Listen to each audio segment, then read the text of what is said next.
Republican responds to 2024 run. Trump may actually like this. Former ambassador to the United Nations Nikki Haley is responding to questions about her rumored plans to run for president in 2024. During an interview on Fox News, Haley told host Sandra Smith that she would not launch a presidential campaign if Donald Trump were to run for the White House again. Transcript below, via Grabien. Smith: all right, I'd love to talk to you about that more, but we had CPAC over the weekend, we had the straw poll last night. I was dying to ask you about it.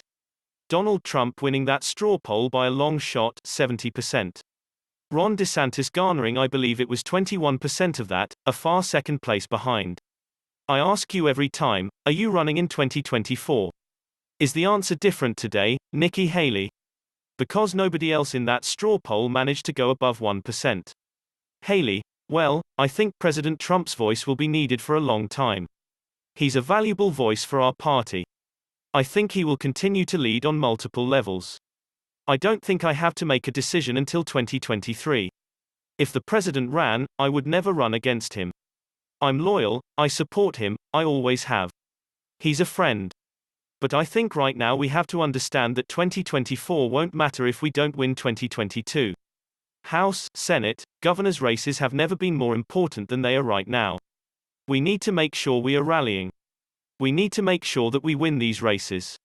The left has swung the pendulum so far left, we need to take the opportunities in hard and easy races to go and make sure we take the House and the Senate back.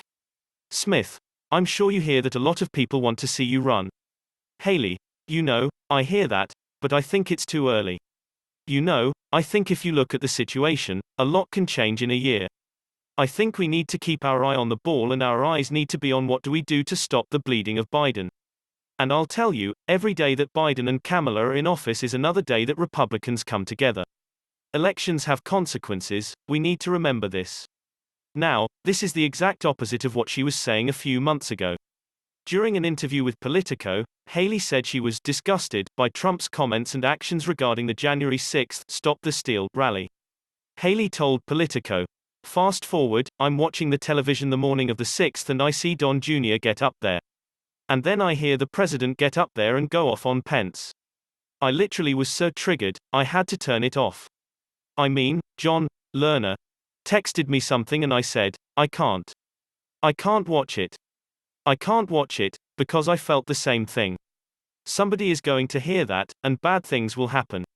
I asked Haley whether she has spoken to Trump since January 6th. She shook her head.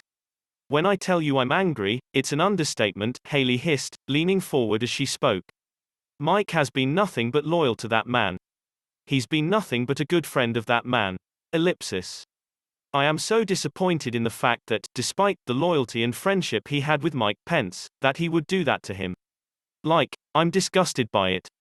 Since her comments, Haley has been dealt two major blows as things are starting to backfire on her in a major way. First, she attempted to get a meeting with Trump and he denied her request. Trump flat out refused to meet with Haley or even give her the time of day. Secondly, Haley was not invited to speak at the annual Conservative Political Action Conference next week, but Trump was the keynote speaker.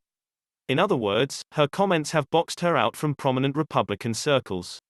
And now she is trying to clean up her mess and suck up to Trump because she wants to run for president in 2024.